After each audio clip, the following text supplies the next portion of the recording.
Bueno, buenas noches. Hoy tenemos una invitada, la doctora Carolina Rey, de la cual voy a hablar un poco de su extenso currículum, y va a hablar de un tema que se ha dado en titular acá, Cuidando tu mirada, estrategias oftalmológicas en la diabetes, siguiendo, aunque ya pasada, la semana de diabético y del Día del Diabético del Mundo, ¿no? Donde el Colegio Médico ha hecho también sus homenajes. Bueno, la doctora Carolina Rey, que nos visita hoy, es jefa de clínica del Sistema Oftalmológico Santa Fe desde el año 2003, coordinadora y médica instructora de los programas de residencia y concurrencia en oftalmología para la formación de especialistas. Tiene a su cargo las secciones de uveitis, superficie ocular e infecciones del Centro de Alta Complejidad del Hospital Cuyen. Coordinadora académica del Departamento de Docencia e Investigación, también del Hospital Cuyen. Docente de oftalmología en la Facultad de Medicina de la Universidad Nacional del Litoral. Máster en oftalmología por el CAO, Consejo Argentino de Oftalmología, y por la Universidad Cardenal Herrera de Valencia. Bueno, vamos a empezar, doctora, cuando usted quiera. Somos todo oídos y vista. Y vista, oído y vista. Muchas gracias, doctor Nicastro, muy amable. Y muchas gracias por la invitación. Un placer estar aquí con ustedes hablando de este tema tan importante como es la retinopatía diabética. Las proyecciones en los números de diabetes para el año 2045 son de 1 cada 8 adultos. Se calcula que el aumento va a ser del 46% y que va a llegar a 783 millones de personas aproximadamente. Y en general, estas proyecciones, cuando se han hecho en el pasado, se han quedado cortas. 3 de cada 4 adultos viven en países de renta baja o media cuando padecen diabetes, este grupo de pacientes con diabetes. En América Latina hay 30 millones, en Argentina 2, 3 millones y entre el 4 y el 5% de la población. La mitad ignora que padece diabetes y casi todos desarrollarán algún grado de retinopatía a lo largo de su vida. Vamos a ver ahora que la retinopatía diabética es la causa de ceguera más frecuente en edad laboral, causa de ceguera evitable. El 90% de estos casos se evitan. El daño se produce debido a complicaciones de alteraciones microvasculares y el origen del daño está en la hiperglucemia crónica. Entre los factores de riesgo es muy importante la duración de la diabetes. Así pues, cuando han pasado 10 años de la enfermedad, el 50% de los pacientes podrá desarrollar retinopatía diabética. Pero cuando han pasado 30 años, en el 90% habrá un cierto grado de retinopatía diabética. También el mal control de la glucemia, la hipertensión arterial, el embarazo, la hiperlipidemia, la obesidad, la anemia y el tabaquismo son factores de riesgo, en el caso del tabaquismo, como un elemento que agrava y que aumenta el riesgo. Es muy importante para nosotros cuando recibimos y seguimos los pacientes e interactuamos con los colegas especialistas en clínica médica, los médicos que hacen medicina general y de familia, y en general todos los colegas de especialidades afines como en nefrología, como endocrinología, conocer la hemoglobina glicosilada de nuestros pacientes, porque eso nos habla del control metabólico y tan importante es que el objetivo, que está alrededor de 7 y que será en algún paciente más o menos alrededor de esa cifra y dependiendo de sus condiciones metabólicas, el riesgo de desarrollar retinopatía diabética aumenta el triple cuando la hemoglobina glicosilada es igual o mayor al 10%, algo que en nuestro medio no es infrecuente, son muy frecuentes valores altos. Por supuesto, como como factores que intervienen también aquí, los valores de hipertensión arterial y el colesterol que ya mencionamos. Esta es una clasificación simplificada sobre la que vamos a ir hablando y vamos a ir detallando. Esta clasificación está distribuida aquí en dos grupos con distinto color que está marcando, por un lado, estos tres grupos iniciales: el paciente que no tiene retinopatía, tiene un fondo de ojos normal; el paciente con retinopatía diabética no proliferativa leve y el paciente con retinopatía diabética no proliferativa moderada. Estos tres grupos corresponden a estadios en donde los oftalmólogos solamente informamos cómo está el fondo de ojos de nuestros pacientes. Aquí el trabajo fundamental se hace con el control metabólico, con la optimización del tratamiento médico. Pero en el estadio de retinopatía diabética no proliferativa severa o preproliferativa, antes de que aparezcan las complicaciones más graves, ya aparece el trabajo del oftalmólogo con indicaciones de tratamiento, como ya vamos a ir viendo, en este caso la panfotocoagulación, y luego cuando estamos en periodo de proliferación. Esta clasificación sigue y después vamos a dejar con gusto esta bibliografía. Esta es la página 48 de la guía pública de la Academia Panamericana de Oftalmología, que es la escala internacional de severidad de la retinopatía diabética, donde se vuelve sobre esta clasificación simplificada los pacientes que no tienen retinopatía, que tienen un fondo de ojos normal, los distintos estadios con los dos grandes grupos de la no proliferativa y la proliferativa. Y si ustedes se fijan acá, el edema macular diabético, que es otro de los hallazgos importantes y frecuentes del fondo de ojos, va a tener una escala de severidad que es aparte, completamente, es paralela, pero aparte de la retinopatía diabética. Entonces, vamos a ir hablando ahora de cuáles son los hallazgos en el fondo de ojos de estos pacientes y en qué periodos, en qué estadios los vamos a encontrar. El microneurisma, si se fijan aquí marcados por las flechas, es el signo oftalmoscópico más precoz.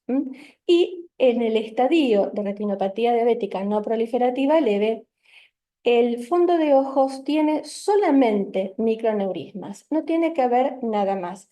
Es la lesión básica, lo primero que aparece, y necesita una valoración en detalle porque a veces son escasos y si uno mira con elementos de poca magnificación pueden pasar desapercibidos. Entonces, en estos pacientes siempre se hace el estudio con dilatación de pupila. La angiografía fluoresceínica, que es un estudio en el que se coloca contraste endovenoso y se sacan fotografías de la retina, es el mejor método para ver los microaneurismas. Se ven más y se ven mejor. Fíjense todos estos puntitos hiperfluorescentes que se ven en esta fotografía, que están marcando esas dilataciones saculares que aparecen en vasos que están en un terreno que ya es patológico como producto de la hiperglucemia crónica que mencionábamos.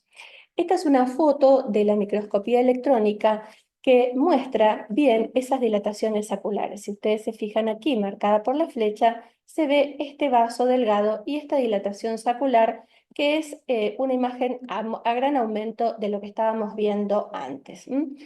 Como dijimos, son puntos rojos diminutos en la oftalmoscopía, en el fondo de ojos, y son puntos hiperfluorescentes en la angiografía.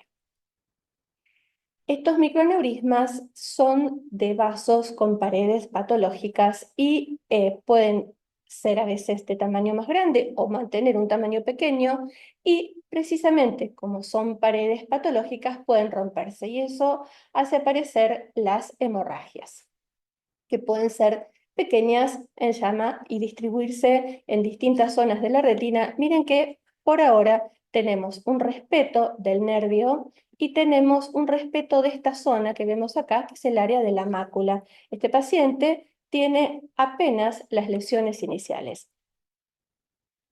¿Por qué es importante el concepto de la barrera hematorretiniana? Estábamos hablando de estos vasos patológicos, porque la barrera hematorretiniana es una barrera de transporte que permite la nutrición de la retina. Llega el oxígeno y llegan los nutrientes en ese punto de encuentro entre el endotelio de los vasos sanguíneos retinales y el epitelio pigmentario de la retina. Y esa integridad se compromete en los pacientes con retinopatía diabética. Cuando se rompe esa barrera, entonces aparece la filtración de fluidos, el edema crónico con depósitos de sustancia de desechos, que son los exudados, que es el otro hallazgo que vamos a encontrar en el fondo de ojos de nuestros pacientes.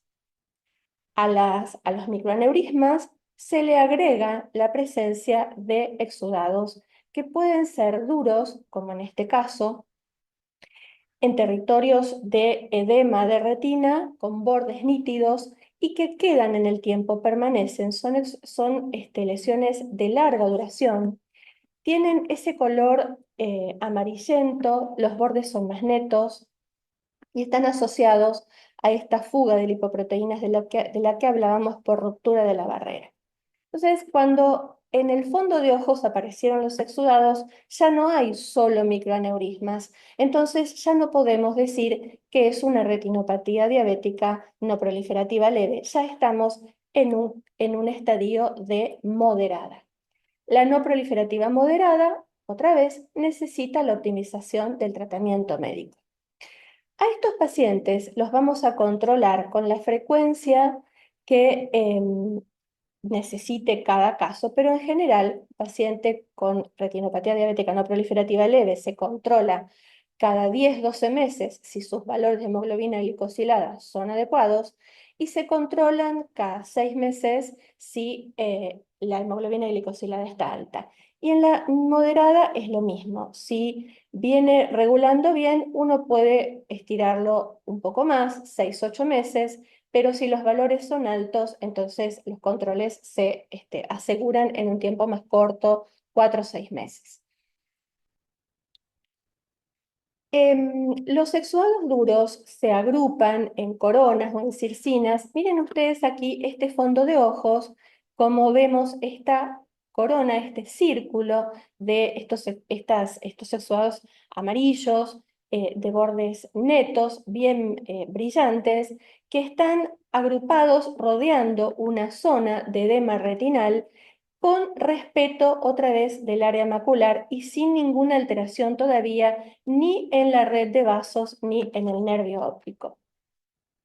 Después tenemos otro tipo de exudado que son los exudados algodonosos. A diferencia de los exudados duros, los exudados algodonosos, que también son secundarios a la hipoxia, responden a fenómenos bruscos de isquemia, a necrosis de arteriolas terminales brusca, y son transitorios, reversibles, y siguen esta disposición de la capa de fibras. Miren ustedes, son también una respuesta a la alteración del flujo axonal.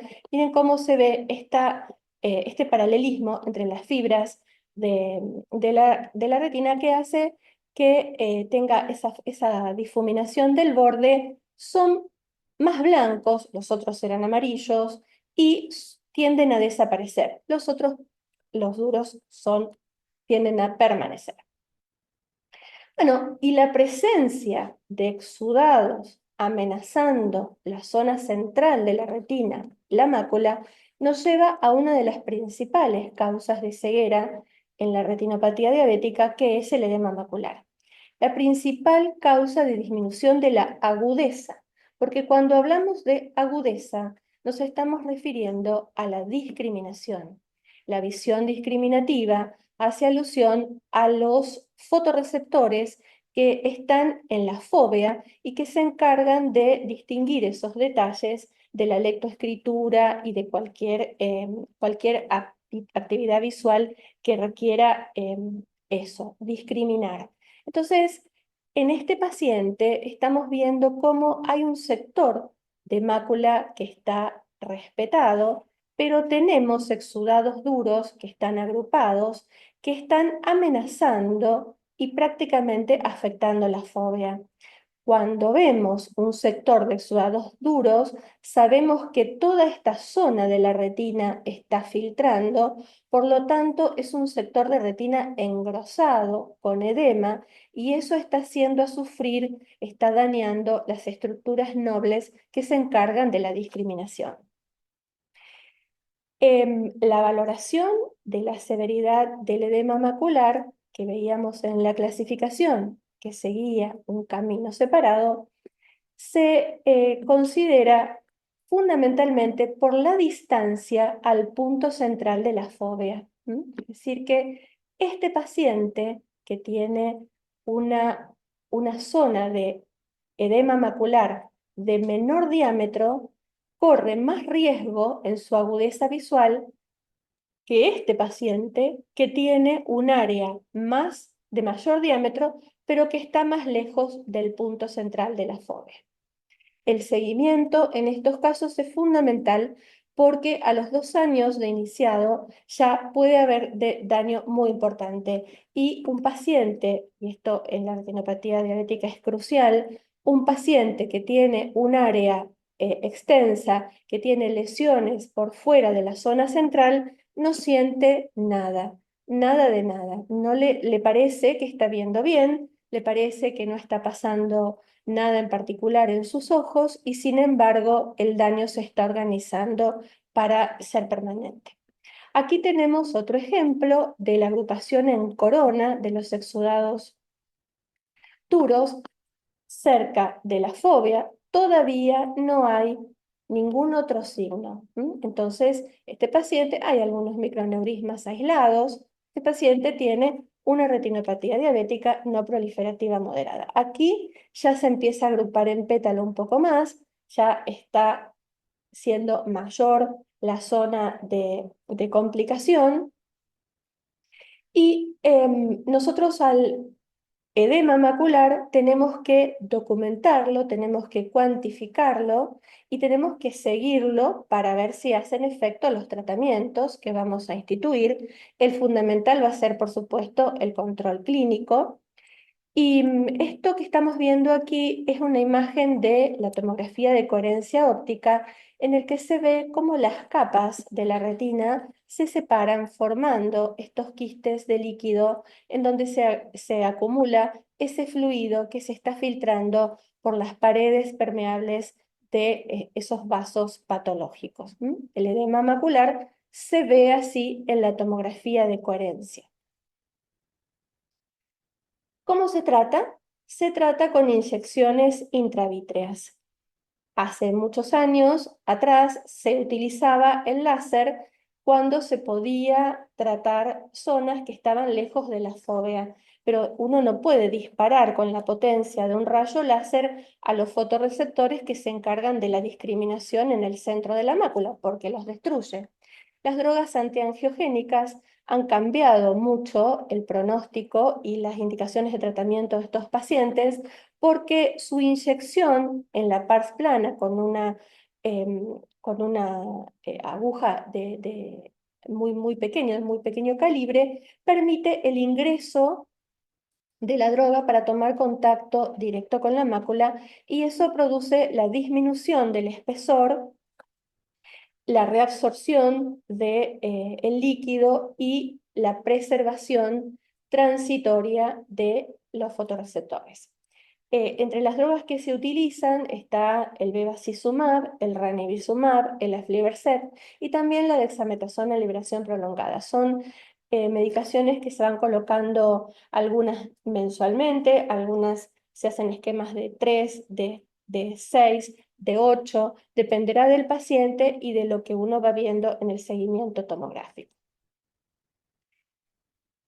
Pero estamos en un paciente en el que estas alteraciones de la barrera, esa isquemia, esa mala oxigenación, es persistente. El problema sigue y entonces siguen apareciendo cambios. Entre los cambios que aparecen en el fondo de ojos están las anomalías microvasculares intrarretinianas que se encuentran en la literatura como los IRMA o los AMIR, que son vasos que se ramifican, pero que tienen las paredes normales.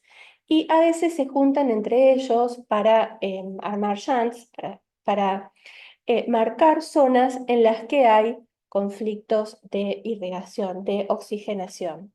Y otro de los signos que también marcan la isquemia es la aparición del arrosariamiento venoso. Miren aquí cómo se ve esta agrupación de el aspecto de las venas como si fueran perlas.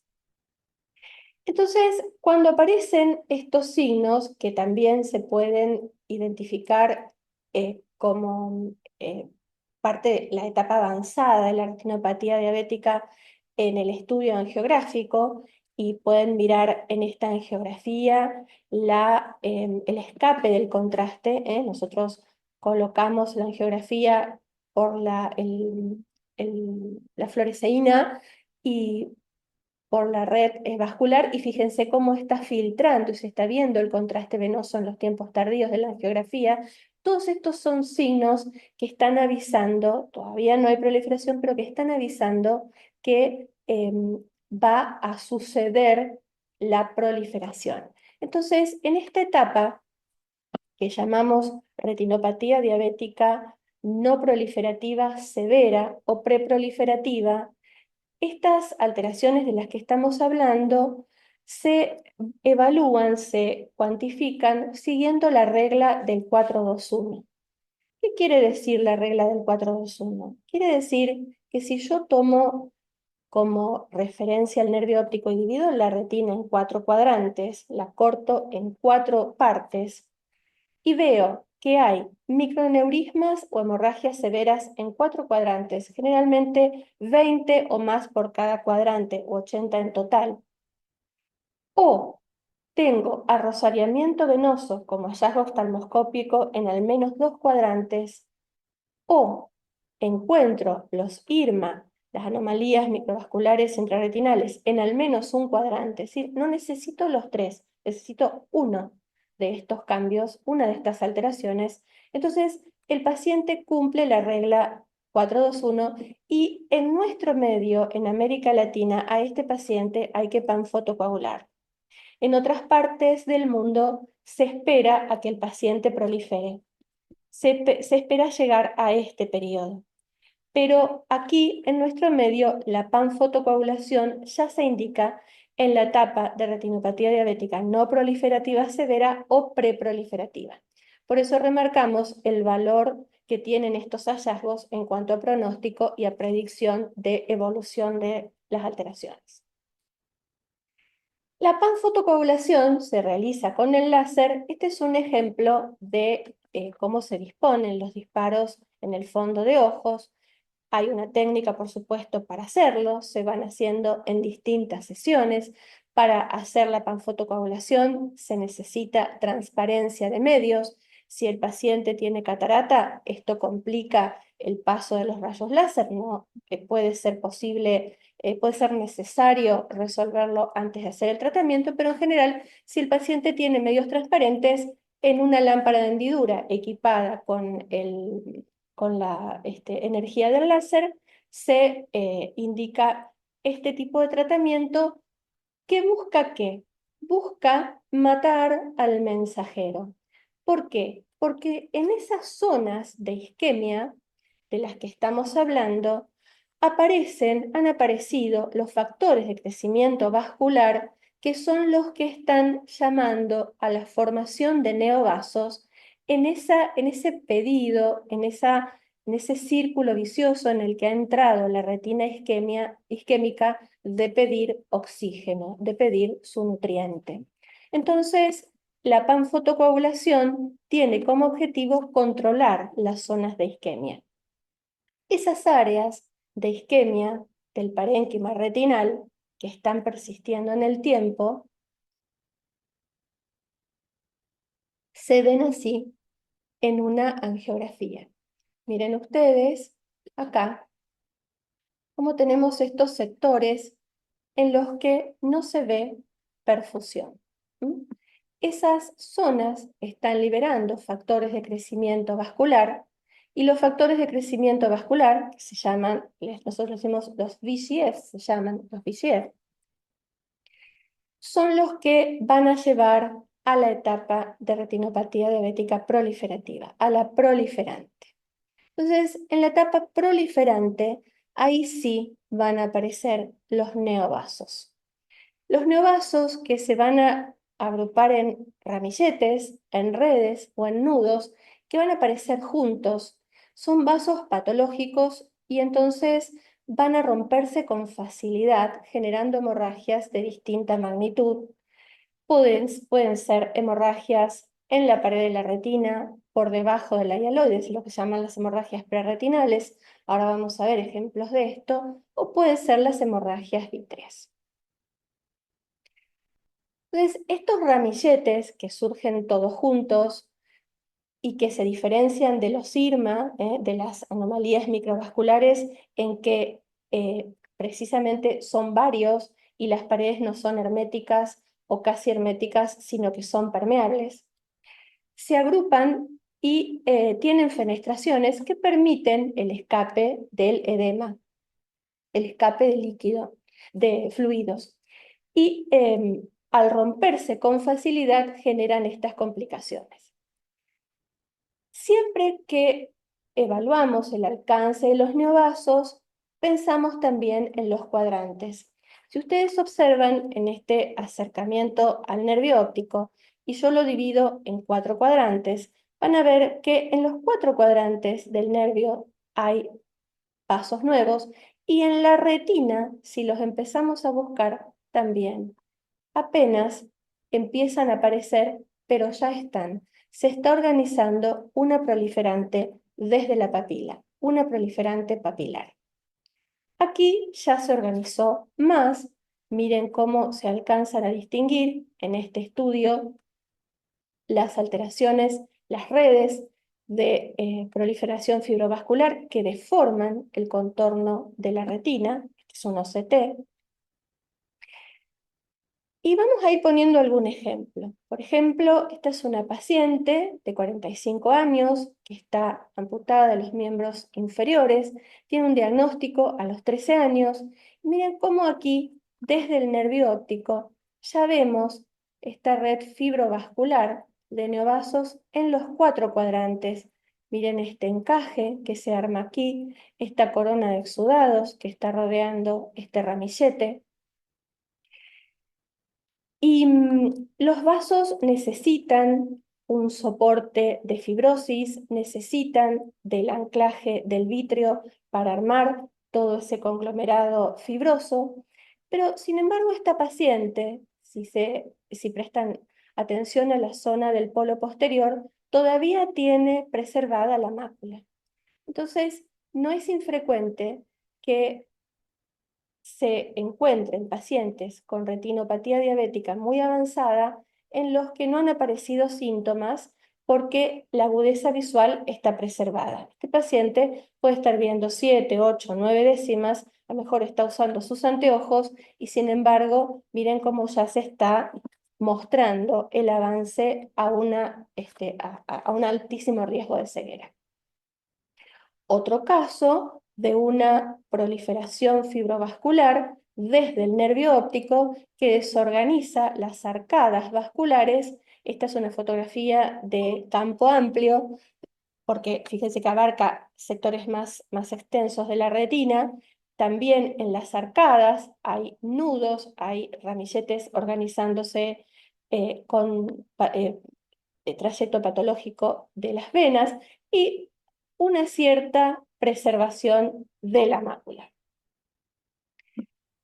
Estos vasos, decíamos, necesitan soporte y forman membranas fibrovasculares. Esta imagen la tomamos con una lupa, la lupa de 20 dioptrías que utilizamos los oftalmólogos para hacer fondo de ojos con el oftalmoscopio binocular indirecto. Hoy en día lo que hacemos es reemplazar el oftalmoscopio binocular por el teléfono celular y sacamos estas fotos que nos da el claro ejemplo de una proliferación que está comprometiendo ya la transparencia de medios y que se ha organizado con desde la papila en este caso también. Y lo natural, lo habitual en los tejidos fibrosos es la tendencia a retraerse, a traccionar. Y aquí lo que ha pasado es eso.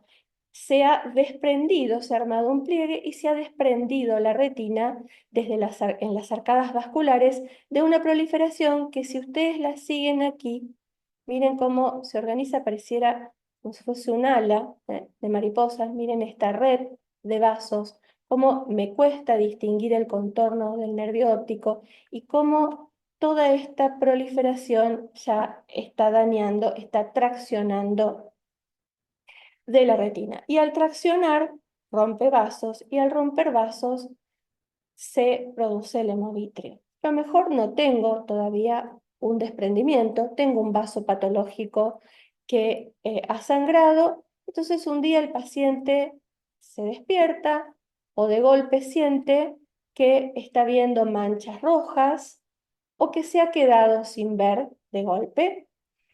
Y cuando miramos el fondo de ojos, vemos que apenas se vislumbran o no se vislumbran, no se distinguen las estructuras del fondo de ojos porque la cámara vítrea se ha llenado de sangre. Los, los pacientes en estos casos deben recibir la indicación de hacer reposo a 45 grados. ¿Por qué? Porque vamos a tomar al ojo como si fuese un recipiente en el que hay un líquido, en el que hay un fluido que tiene que buscar por la ley de la gravedad el piso del globo ocular e ir despejando el polo posterior. Pero a veces eso no es posible, a veces con el transcurso del tiempo el hemovitrio persiste y entonces las medidas tienen que ser intervencionistas. Hay que operar el paciente para hacer una vitrectomía y limpiar la sangre, sacar la sangre. Este es otro caso de un varón de 30 años que tiene un diagnóstico hecho a los 9 años y miren cómo el hemovitrio en este caso está más agrupado, formando coágulos, está distribuido de manera más organizada. Ellos a veces dicen, los pacientes, que ven manchas rojas o manchas oscuras que se mueven. Observen aquí la proliferante papilar que acompaña el cuadro. No estamos viendo toda la retina porque la sangre la está tapando, pero sabemos que este paciente tiene una proliferativa de altísimo riesgo y que va a necesitar un tratamiento con el láser. Cuando la retina sangra es porque necesita tratamiento para controlar la isquemia y muchas veces el sangrado se produce durante la indicación, durante el cumplimiento de las distintas sesiones de fotocoagulación. Por eso nosotros tenemos que explicarle y acompañar todo ese proceso para que el paciente no interrumpa el tratamiento cuando se producen las hemorragias, que son complicaciones habituales y características habituales de estos pacientes, porque cuando aparece una hemorragia, lo que nos está diciendo es que ese paciente necesita más láser y no menos, que todavía falta trabajar, no que ha pasado algo malo producto del tratamiento, sino que el tratamiento todavía no está completo y que a lo mejor hay que buscar una alternativa diferente por la severidad del cuadro. Las hemorragias pueden estar contenidas por la membrana hialoides vítrea. Entonces, tienen esta forma que es la de las hemorragias prerretinales. A diferencia de los hemovítreos que tienen la sangre disuelta en la cámara vítrea o que forman coágulos que se movilizan dentro de la cámara vítrea, aquí la cámara vítrea todavía no recibió el sangrado, sino que está frenado por el borde de la hialoides, de la membrana hialoides vítrea, formando una especie de ampolla que contiene a la hemorragia. Por eso el borde es neto. El hemovitrio y las hemorragias prerretinales son características de alto riesgo de ceguera. Hay dentro de la clasificación una muy importante jerarquía a la presencia de estos hallazgos, porque el riesgo de ceguera aumenta. Bueno, y mostramos otros ejemplos ya de cuadros avanzados. Miren la proliferación fibrovascular en este caso.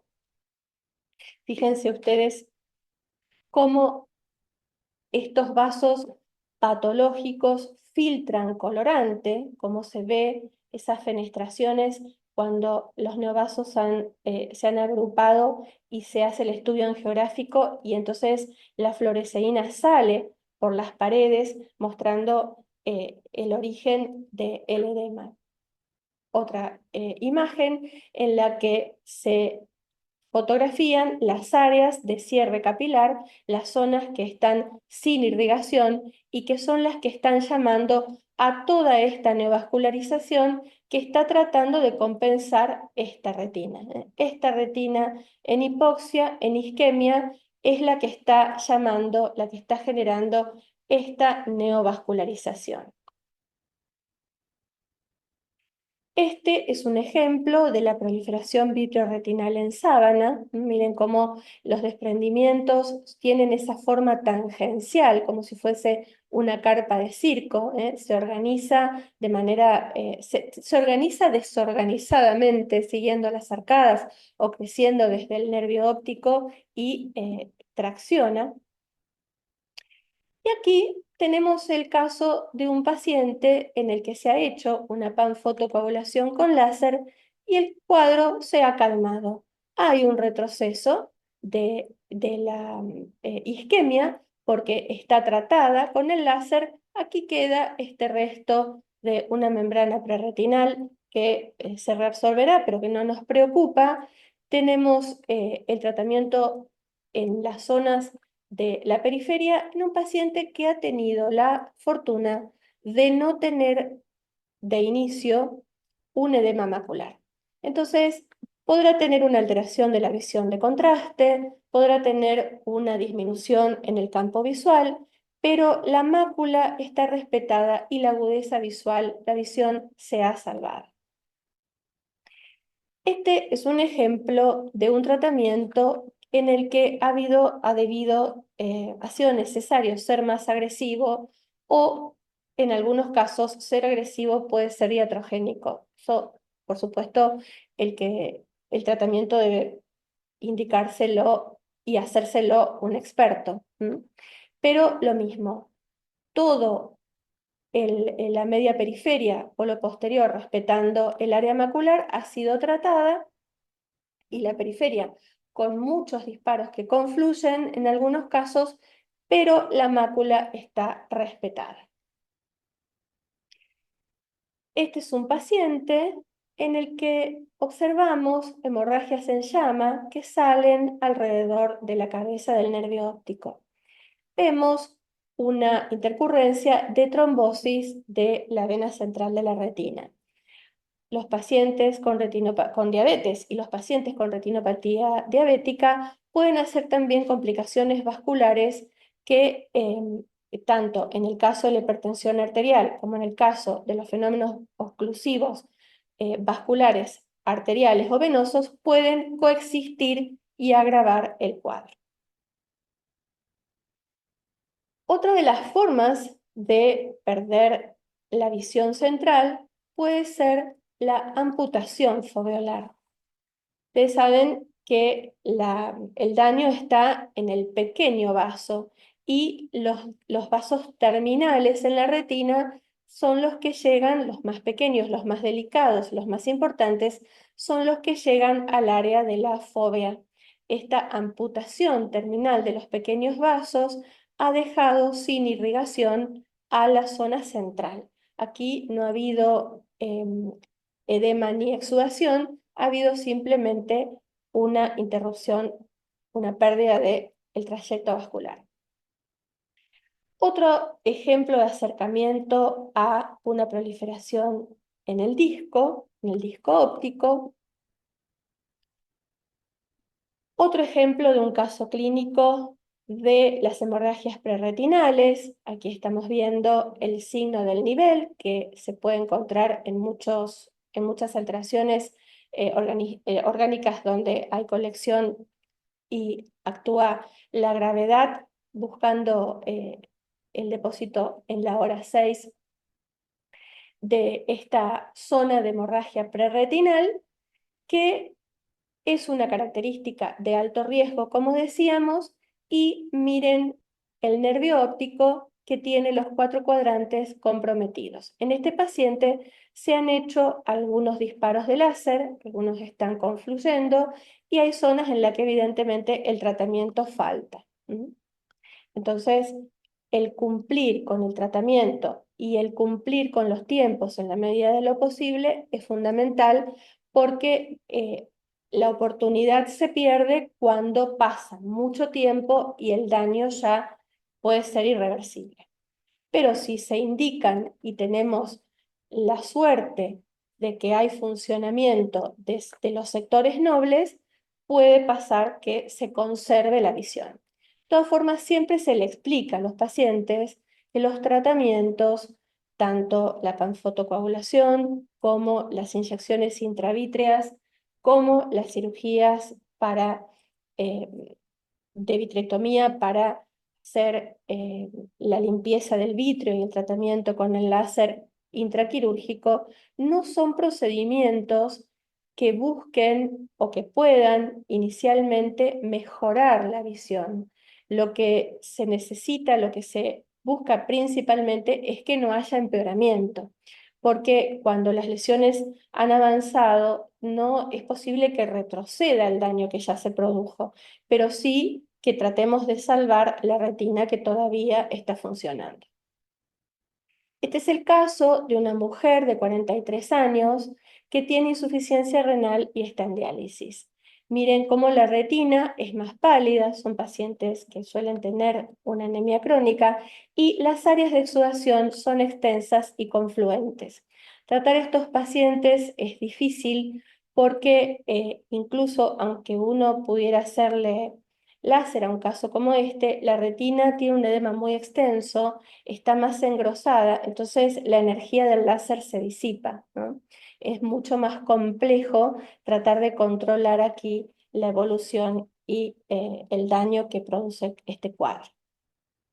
Bueno, y repasando entonces lo que veníamos diciendo de las indicaciones y yendo a las quirúrgicas, hay que hacer procedimientos intervencionistas, ingresar a través de la pared del globo ocular para hacer una limpieza del hemovitrio, del vitrio que está en la cámara posterior, los desprendimientos de retina traccionales. Ustedes están viendo aquí estas membranas tangenciales en círculo que el cirujano entra a la cámara posterior, las corta, las va despegando de a poco, las va disponiendo de manera que la retina vuelva a ocupar su lugar lo más posible, la sella, la vuelve a fijar haciendo el láser en el mismo procedimiento quirúrgico, deja después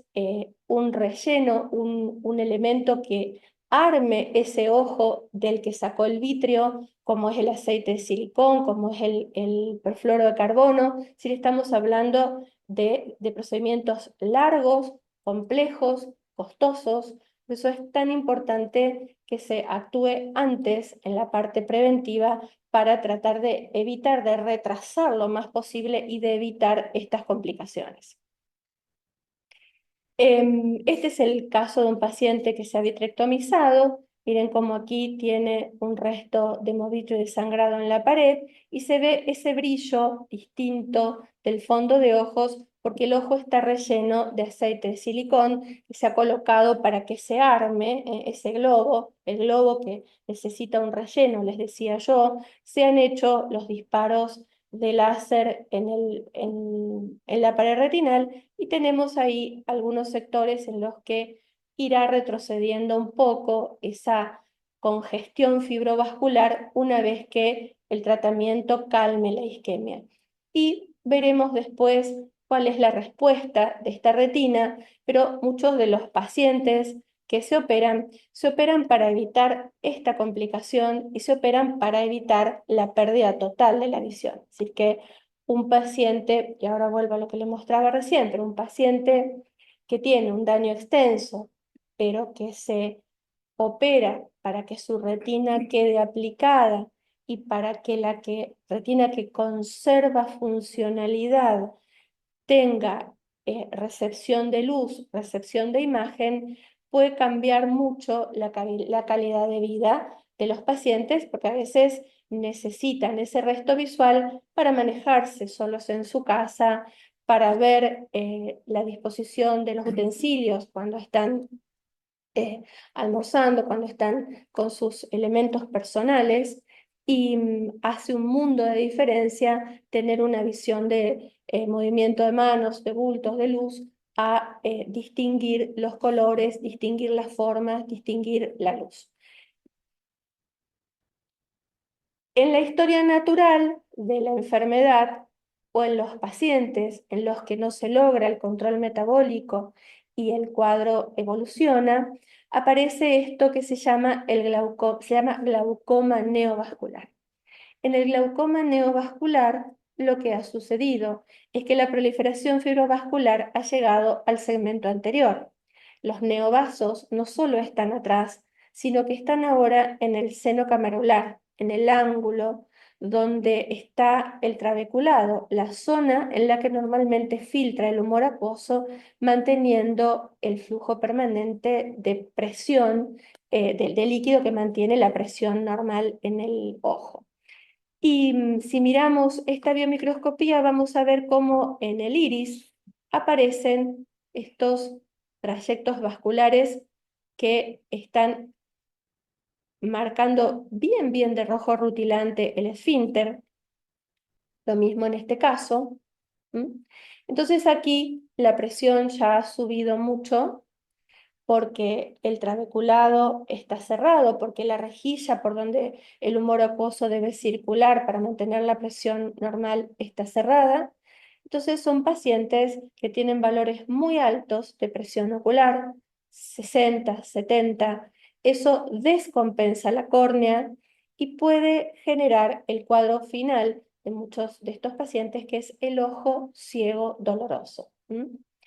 Así que el concepto fundamental es que la diabetes produce ceguera como algo frecuente. La ceguera por diabetes no es una rareza en nuestro medio, es algo muy frecuente.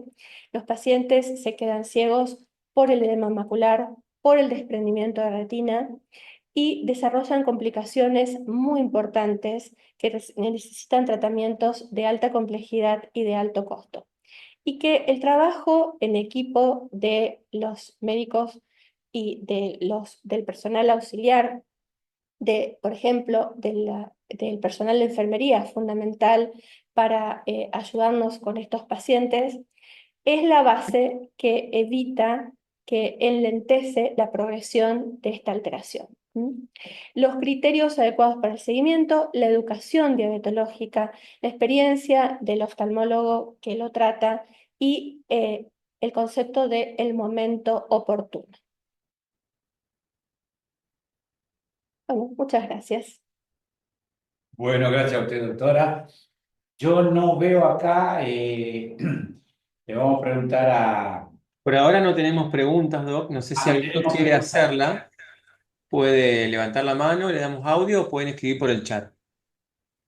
O sea, así que esperamos unos minutitos.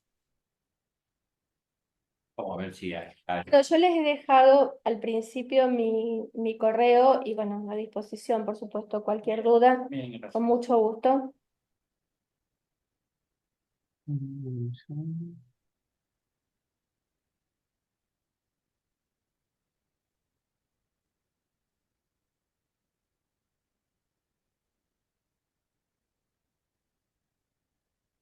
Vamos a esperar un ratito más. Y si no, bueno, esta clase se graba y se va a subir al canal de YouTube del Colegio de Médicos, donde todos la pueden ver. Así que, Sí. Bueno, muy bien. Estaremos atentos si surgen preguntas sí, en el canal de YouTube se pueden hacer del canal. preguntas, o lo pueden ver, o usted lo va a poder compartir, doctor. Muy bien. Así que, bueno, si no hay Bueno, más preguntas, si usted quiere, vamos. doctor, hacer un cierre o algo. Quiero agradecerles la invitación y dejar el mensaje de la prevención de la ceguera trabajando en equipo. Eso es todo. Muchas gracias. Bueno, gracias. Bueno, muchas gracias. Perdón, muchas gracias a la doctora, porque hemos gozado todos de sus conocimientos y de su lindo trabajito acá en en la pantalla. Muchas gracias. Esperemos que el año que viene podamos repetir algo o otro tema en relación a la oftalmología. Con mucho gusto. Con mucho Muy gusto. bien. Muchas gracias a todos. ¿No? Hasta luego, hasta la próxima, hasta luego, muchas gracias. Gracias. Gracias.